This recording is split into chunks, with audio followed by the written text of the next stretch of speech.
반갑습니다. 물리학 레벨 3 2단원 전자기학의 세 번째 소단원인 전자기 유도와 전자기 파입니다. 이번 시간은 그중 첫 번째 차시로 전자기 유도에 대해 공부해 보도록 하겠습니다. 우리는 정전기적 상황에서 전기장의 다이버전스가 전하밀도로 표현되고 전기장의 컬이 0임을 공부했었습니다. 특히 전기장의 컬이 0인 전기장은 보존장이 될 수 있었고요. 이로써 전기 포텐셜 개념을 만들 수 있었죠. 여기서 이 미분 방정식을 풀면 정전기장의 표현식을 얻을 수 있습니다. 물론 우리는 쿨롱이 실험적으로 얻은 전기장식을 먼저 정의한 다음에 가우스 법칙을 확인했었고요. 적분 상수에 대한 약속이 있다면 역도 성립한다는 걸 알고 있으면 됩니다. 또 전위의 정의에 의해서 전하밀도에 의한 포아송 방정식을 만들 수 있었고요. 이 미분 방정식도 풀어보면 정전기에서의 전위 표현식을 얻을 수 있습니다. 물론 레벨 3에서는 미분 방정식으로부터 이걸 직접 유도하진 않겠습니다.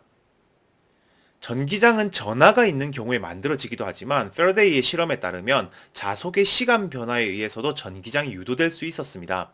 우리는 이걸 패러데이 법칙이라 불렀죠. 패러데이 법칙에 의한 유도 기전력은 폐회로로 된 공간에서 전기장을 한 바퀴 패적분한 결과로 정의되었었습니다. 또 자속이라는 것은 이 폐회로가 감싸는 면을 수직으로 통과하는 양으로 정의되었었죠.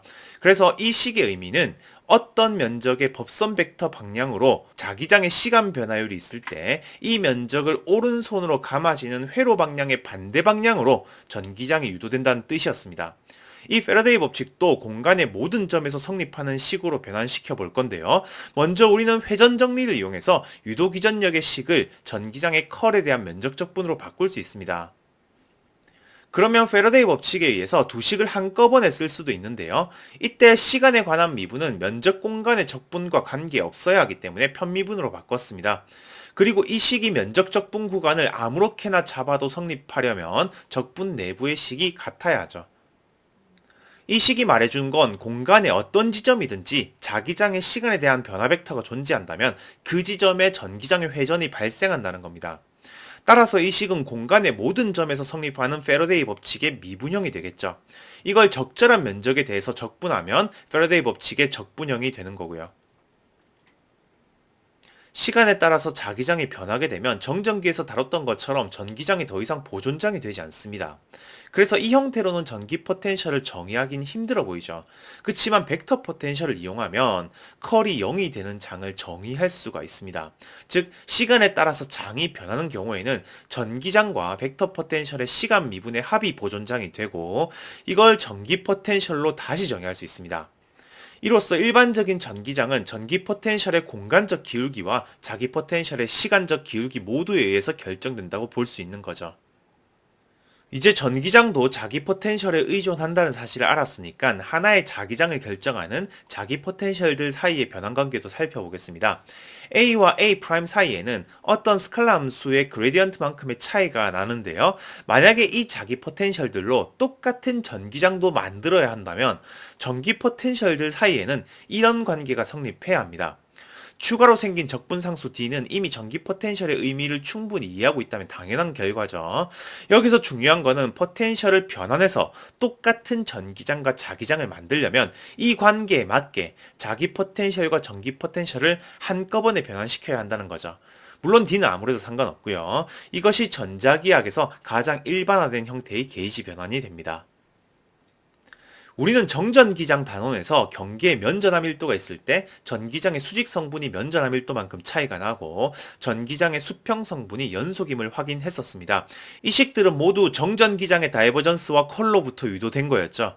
그런데 이제는 시간에 따라 자기장이 변하면 전기장의 컬이 생기기 때문에 경계 조건의 수평 성분을 점검해 볼 필요가 있습니다. 그래서 경계를 감싸는 높이 h의 앙페르 고리를 잡고 경계 위아래의 전기장의 수평 성분 사이 관계를 계산해 보면 이렇게 되는데요. 경계 조건을 찾기 위해서 높이 h를 0으로 보내면 자기장의 변화가 경계에서 발산하지 않는 이상 전기장의 수평 성분은 여전히 연속이 됩니다. 그래서 시간에 따라 장이 변하는 일반적인 상황에서도 이 경계 조건은 항상 성립하는 거죠. 이번에는 등속도 운동하는 좌표계에서 특정 회로를 통과하는 자속의 변화율을 살펴보겠습니다. 여기서 델타라고 쓴 거는 면적의 미분소와 시간의 미분소를 구별하려고 다르게 표현했습니다. 미소시간 델타 t가 지났을 때 자속의 변화는 이런 형식으로 표현될 겁니다. 적분하는 면 S 역시 시간에 따라 바뀌고 있는 거죠. 만약에 좌표계가 회로에 대해서 V의 상대 속도를 가진다면 델타 T만큼의 시간이 지났을 때 회로는 V 델타 T만큼의 변이가 생기게 될 겁니다. 이때 회로가 쓸고 지나간 옆면의 면적 벡터는 회로 방향 벡터 dr과 변이의 외적으로 표현할 수 있겠죠. 이제 이 모든 면을 감싸는 패곡면에 대해서 자기장이 빠져나가는 정도는 항상 0이 되어야 합니다. 자기장의 발사는 0이니까요. 따라서 위식의 좌변은 자기장이 윗면으로 빠져나가는 정도이기 때문에 옆면과 아래쪽으로 자기장이 들어오는 정도로 바꿀 수 있게 됩니다. 그러면 두 번째 항과 세 번째 항이 아랫면에서의 자기장 시간 변화율이니까 면적분은 그대로 두고 시간에 관한 도함수로 표현할 수 있습니다. 첫 번째 항은 벡터 항등식으로 외적 순서를 바꿨고요. 그러면 최종적으로 자속의 시간 변화율은 이렇게 쓸 수가 있는데요. 첫 번째 항에 다시 회전 정리를 적용해서 이렇게 변형할 수 있습니다. 이제 모두 면적분으로 바뀌었으니까 패러데이 법칙의 전기장 적분형을 가져오겠습니다. 이것과 비교할 거는 두 번째 항인데요. 계산 과정에서도 나왔듯이 이 항은 아랫면 고리가 가만히 있을 때의 자기장 변화율이었습니다. 이건 고리와 함께 운동하는 좌표계에서 보는 전기장의 컬이라 볼 수 있죠. 프라임은 회로와 함께 V의 속도로 움직이는 좌표계입니다. 따라서 우리는 두 좌표계에서 보는 전기장 사이의 관계를 얻을 수 있는데요. 위의 두 식을 마지막 식 우변에 대입해서 이렇게 면적 적분 사이의 관계를 만들 수 있고, 이건 적분 구간에 상관없이 항상 성립해야 하기 때문에 적분 내부가 같아야 하죠. 즉 프라임 좌표계에서 보는 전기장은 정지 좌표계에서 보는 전기장에 V 크로스 B만큼의 추가 전기장을 보게 된다는 결론이 나옵니다. 이 결과는 전자기력의 표현을 전하와 함께 움직이는 좌표계, 즉 자기력이 보이지 않는 프라임 좌표계에서도 똑같은 운동의 법칙이 성립하기 위해서 장이 다르게 보여야 한다는 결과에서도 얻을 수 있습니다. 물론 아직까지는 비상대론적인 관점인데 이건 상대성 이론 파트에서 한 번 더 언급할게요. 즉 회로가 움직이는 상황에서는 자기장이 일정하더라도 속도와 자기장의 외적만큼의 추가 전기장을 관찰하게 되는 겁니다. 이건 추가 전기장을 회로 적분한 만큼의 운동 기전력을 생성한다고도 볼 수 있죠. 이번에는 자기장을 고정시킨 상황을 생각하겠습니다. 자기장이 시간에 따라 변하지 않으면 고리의 모든 요소가 제각기 움직여서 고리의 모양이 바뀌는 것까지 고려해 볼 수 있습니다. 일단 처음 고리의 면적 벡터는 면적 요소 DA를 전부 적분하면 되죠. 그런데 고리의 각 부분이 제각기 움직여서 만들어진 나중 고리의 면적 벡터는 변화된 옆면의 벡터를 모두 고려해야 하는데요. 지금까지 잡았던 dr 크로스 v 델타 t를 모든 경로에 따라서 합하면 됩니다. 대신 고리의 면적 벡터를 줄이는 방향이기 때문에 마이너스를 붙였습니다. 이제 일정한 자기장 속에서 나타나는 유도기전력을 이렇게 자기장 부분만 빼서 다시 표현하면 자기장과 면적 벡터의 시간 변화의 곱으로 쓸 수 있습니다. 즉 일정한 자기장 속에서 회로가 이동할 때 회로가 감싸는 면적이 변한다면 그 면적 변화율이 기전력이 된다는 뜻인데요. 이건 패러데이 법칙을 적분형으로 표현했을 때 자속의 변화율로 쓰는 것과 같은 겁니다. 결국에는 자기장이 시간에 따라 변하면서 전기장이 직접 유도되는 상황이나 자기장이 변하지 않더라도 회로의 공간적 이동 때문에 로렌츠 힘이 유도되는 상황이나 똑같은 결과를 준다는 거죠. 먼저 시간에 따라서 자기장이 변하는 공간으로 연습해 보겠습니다. 일단 자기장이 지축 방향으로 시간에 따라서 스몰 b의 비율로 바뀌는 공간을 생각할게요. 즉 자기장의 시간 미분은 지축을 향하는 상수 벡터인 상황입니다. 자기장이 바뀌는 만큼 전기장의 컬이 결정되는데요. 자기 포텐셜 단원에서도 비슷한 계산을 했었지만 이걸 만족하는 전기장은 무수히 많습니다. 그래서 적절한 하나의 장을 찾을 건데요. 여기서는 phi 방향과 g 방향에 대한 미분이 0인 지축의 대칭인 장으로 찾겠습니다. 그러면 S에 관한 미분 방정식 두 개를 얻을 수 있고 밑에 식은 전기장의 phi 성분을 주게 되죠. 그리고 전기장의 S 성분 역시 전하밀도가 없는 공간이기 때문에 편미분이 0이 됩니다. 이걸 종합하면 전기장 벡터의 일반형을 얻을 수 있는데요. 그 중에서도 가장 간단하게 적분상수가 없어지는 전기장을 잡겠습니다. 자기 포텐셜 단원에서 지금 전기장과 비슷한 결과를 주는 자기 포텐셜이 있었습니다. 공간에 전위가 있다고 해도 되지만 지금은 없는 상황을 가정한다면 자기장에 의해서 유도된 전기장이만 존재하는 것으로 결정되죠. 만약에 자기장을 만드는 포텐셜을 X축 방향만 향하는 벡터장으로 결정하고 싶다면 게이지 변환을 위한 스칼라 함수 C가 XY의 곱으로 이루어진 함수가 됨을 계산할 수 있었습니다. 이렇게 변환했을 때 이 전기장을 똑같이 얻을 수 있는 전기 포텐셜은 원래의 포텐셜에서 C의 시간에 관한 미분을 빼면 되죠. 결국 이렇게 바뀐 포텐셜을 이용해서 만들어진 전기장도 처음에 계산했던 전기장을 똑같이 만들어냅니다. 여기에 직사각형 고리를 놓고 여기에 생기는 유도기전력을 구해보겠습니다. 직사각형의 각 변의 위치는 이렇게 XY축에 평행하도록 정할게요. 그리고 미소면적 벡터를 마이너스 G 방향으로 잡아볼게요. 그러면 고리를 통과하는 자속은 이렇게 계산됩니다. B와 반대 부호가 되는 게 맞죠? 그러면 고리에 유도되는 기전력은 B와 같은 부호가 되어야 합니다. 이 결과는 레벨 2에서 얻었던 고리의 면적과 자기장의 변화율 스몰 b의 단순 곱이죠. 여기서는 추가로 전기장을 경로 적분해서 회전 정리의 결과까지 확인해 보겠습니다. 면적 벡터를 마이너스 g 방향으로 잡았기 때문에 고리의 회전 경로는 이렇게 되어야 하고요. 이 방향대로 폐경로 적분하면 이렇게 쓸 수가 있죠. 적분 내부는 이렇게 계산되기 때문에 방금 구한 결과와 완전히 일치하게 됩니다. 이번에는 운동 기전력의 대표 문제인 디귿자형 도선입니다.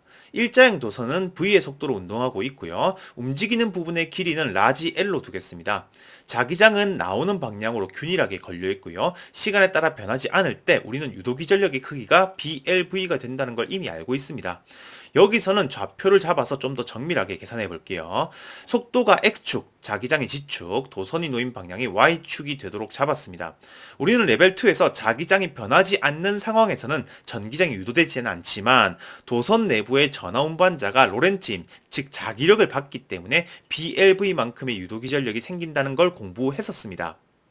이걸 수학적으로 좀 더 정확히 쓰면 자기장의 변화가 없기 때문에 전기장의 컬이 유도되지 않는 상황이고, 이걸 만족하는 여러 전기장 중에서 공간에 아무것도 없는 상태인 전기장이 0인 해가 선택됩니다. 그리고 우리는 도선과 함께 움직이는 프라임 좌표계에서 전기장을 다시 해석해 볼 건데요. 이 좌표계에서 관측되는 전기장은 정지 좌표계보다 V 크로스 B만큼의 전기장을 추가로 관측하게 됩니다. 즉 로렌츠 힘을 결정하는 전기장을 실제로 느끼게 되는 거죠.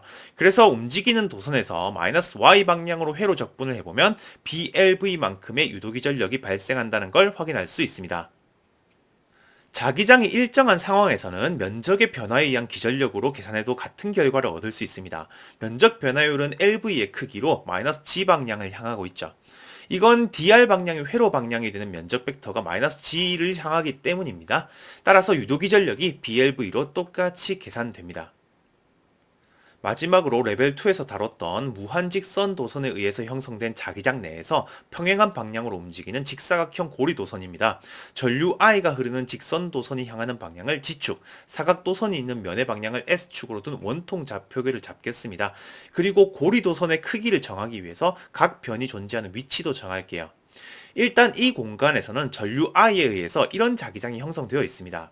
자기장의 시간 변화가 없기 때문에 공간에 유도되는 전기장은 없는데요. 도선과 함께 운동하는 프라임 좌표계에서 보는 전기장은 V 크로스 B만큼 존재하게 될 겁니다. 따라서 회로 방향을 이렇게 잡아서 전기장을 경로 적분해보면 이런 유도기전력을 얻게 됩니다. 이 값은 양수니까요. DR 방향으로 유도전류가 흐르게 되는 거죠. 회로 방향에 해당하는 면적 벡터의 방향은 phi 방향으로 향하게 되는데요. 이걸로 자속을 계산할 수 있고요. 이걸 시간에 대해 미분해서 유도기전력을 똑같이 얻을 수 있습니다. 이건 이미 레벨 2에서 계산했던 방법이죠. 정리하겠습니다. 오늘은 패러데이 법칙의 의미를 먼저 살펴봤습니다. 적분형으로 표현되어 있는 이 식의 각 변수가 의미하는 바를 수학적으로 따져봤고요. 자기장의 시간 변화가 전기장의 회전을 만들어낸다는 모든 점에서 일반적으로 성립하는 패러데이 법칙의 미분형을 유도했었습니다. 동적인 상황이 되면서 정적인 상황에서의 방정식을 몇 가지 확인해 봤었는데요. 먼저 더 이상 전기장의 컬이 0이 아니기 때문에 자기 포텐셜의 시간 변화도 전기장을 형성하게 된다는 차이가 있었습니다. 또 하나의 전 자기장을 결정하는 포텐셜 사이의 게이지 변환에서 전기 포텐셜과 자기 포텐셜이 결합되어 있다는 것도 확인했었죠. 특별히 경계 조건은 동적인 상황에서도 똑같이 성립했었습니다. 그리고 동적인 상황이 되면서 상대적으로 운동하는 좌표계에서 측정하는 전자기장의 좌표 변환도 공부했었죠. 물론 이건 비상대론적인 결과라고 했었습니다. 이 관계를 이용해서 레벨 2 때 공부했던 로렌츠 힘에 대한 상대좌표계 해석을 좀 더 해볼 수 있었고요. 이걸로 운동기전력 발생에 대한 또 다른 관점을 공부할 수 있었습니다. 오늘은 여기까지 공부하겠습니다. 감사합니다.